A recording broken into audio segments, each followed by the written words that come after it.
Hi, this is step one in my four-step method of sales and marketing. We're going to start with your website. So when a stranger comes to your website, they're going to give you roughly 10 to 20 seconds before they leave if they don't understand your business. So we're looking at 10 seconds so they understand. So a great way to do this is to specialize in what you do so they quickly understand what you do. Let's take an example straight up. Say you're a graphic designer. Now, if I say to you, I'm a graphic designer, people generally understand what that is. They don't specifically understand what that is. And plus, there's lots of other graphic designers that I compete with. However, if I take one of my strengths, which could be web design, and match that with an interest or a passion I have, which could be restaurants or cooking, then I can introduce myself as somebody who makes websites for restaurants.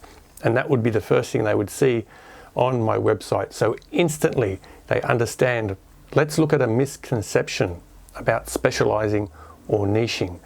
Some people think that because you narrow your target market, you're going to get less business, but actually the opposite is true. If you say you're a graphic designer, you're speaking to everyone, so nobody listens. However, if you were to pick those two niches, websites for restaurants, then you're talking specifically to a smaller group of people. However, they're more interested in what you're saying. So there's a greater chance they're going to buy something from you. And what that means is that when you're actually talking to somebody who's going to buy a website from you, say a restaurant owner or a chef, they're connected to what you're saying and you're connected to them through your interest, which is cooking or restaurants. So the beauty here is you're not actually selling something. You're just talking about a common interest, and they will feel the passion in your voice if authentically you are interested in restaurants and cooking. The other great thing about niching or specializing is that it's a land and expand type of marketing. So we all know it's really hard to get your first customer. So if it's easier to build a website for a restaurant because you're specializing in that, you've landed, you've made a website, and then you expand. So if they like the website you've built for them, then you could offer an Instagram page, or you could redesign their menus, or you could do a complete rebrand for them, because it's a lot easier to sell to somebody that you've already sold to.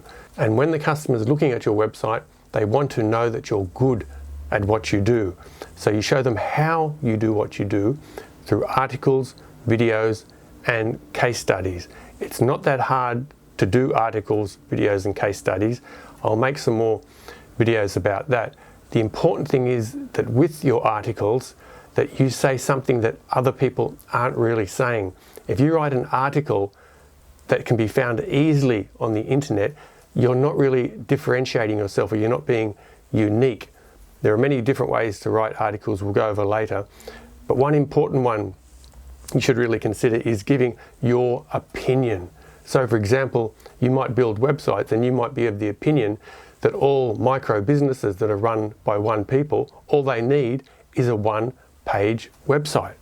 And if you can substantiate that, then people will be interested in you because you're sticking your neck out and you're saying something and you're attracting interest. And as long as you can substantiate it, you'll find a lot of people will be interested. So when you make a statement like that with an opinion, or when you're coming across painting yourself as an authority or an expert, you'll find, generally speaking, that you'll divide people into three groups. The first group won't care about what you're saying. The second group will think it's rubbish. But the third group will say, well, that sounds interesting. Tell me more about that. And you've got them. They're interested. Compare that to if all your articles, videos, and case studies are very generic and it's information that can be found anywhere on the internet, you're not standing out. So pick some type of line and go for it. It could be just that your niche is how you stand out, or your micro niche could be how you stand out, but still try to dig deeper and actually say something and have an opinion. And what these articles or this information represents is you're giving away your knowledge for free. You're teaching people.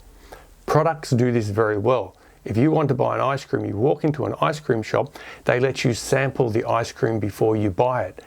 This is a fantastic marketing technique. You're in the shop, you try the chocolate ice cream, it's right there in front of you. There are no variables left. You've tasted it, you buy it. It's very easy to buy once you've tried it. The same as buying a car.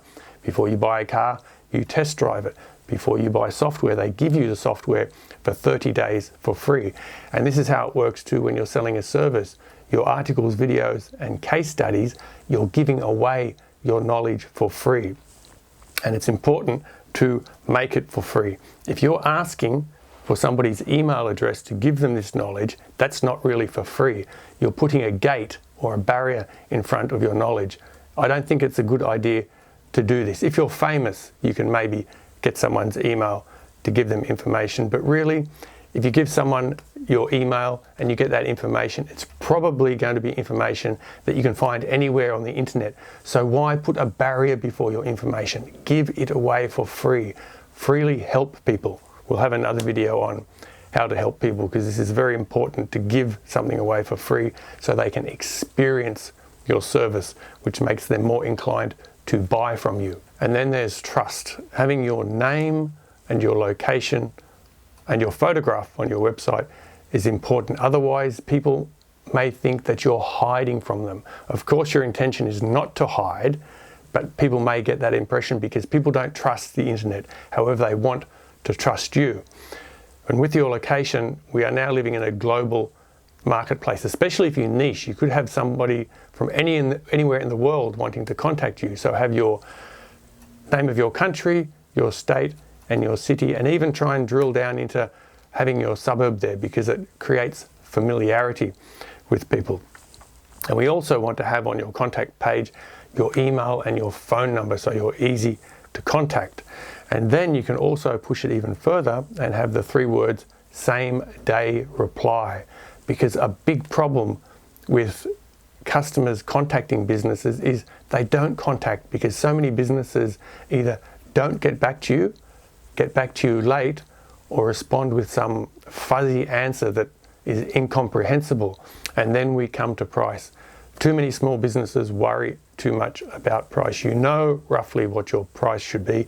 Just pick a number. It doesn't matter, because what's more important is that you're building value for people. When you build value for people in all the ways we've just mentioned, then people are going to worry less about the price.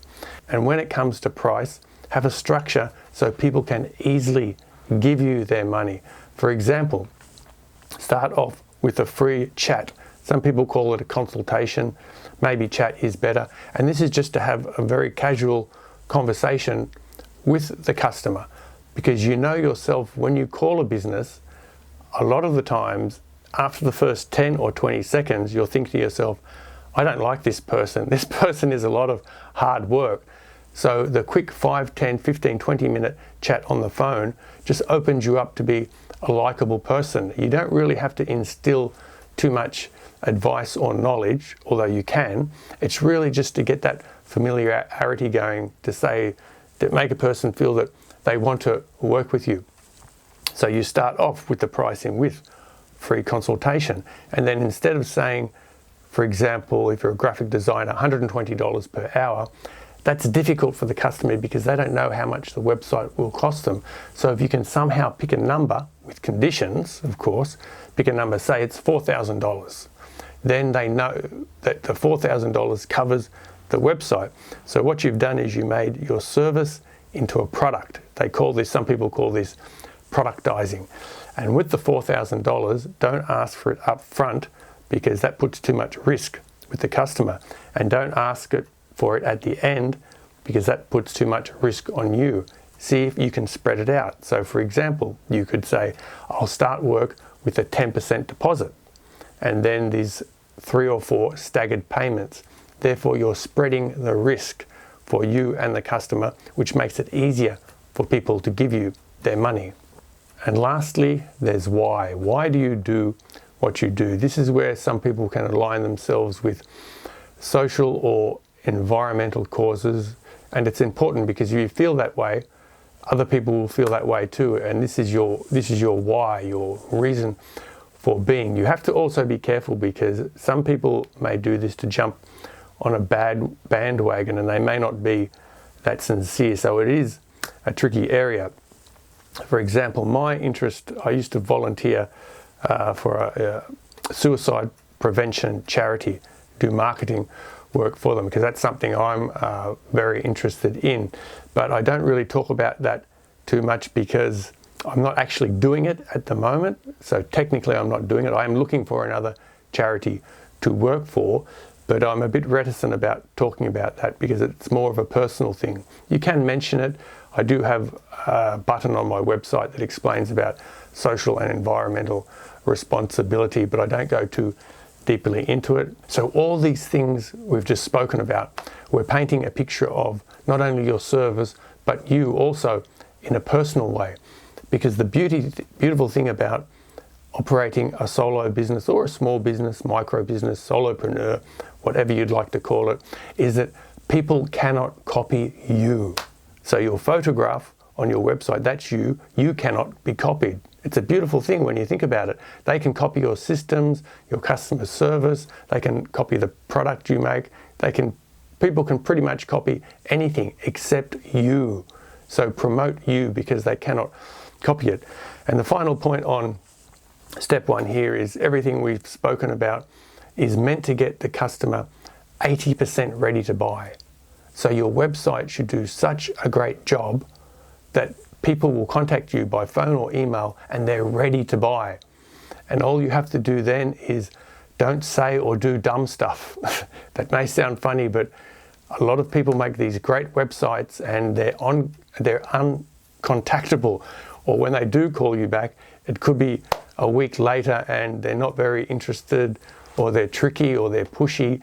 So avoid doing dumb stuff when you eventually talk to people. We'll talk more about that later in the next steps. And finally, we do have an album, of course, at the end. And today's album is Jim Morrison, An American Prayer by The Doors. But wait, there's more. It's Gatefold. Oh, the joy. This is all his poetry and music put together. But wait, there's even more. It came with, when I got it home, I opened it up. It's an 8-page booklet with his poetry and images. Even smells bad, which is really good. That's all for today. Have a great full day.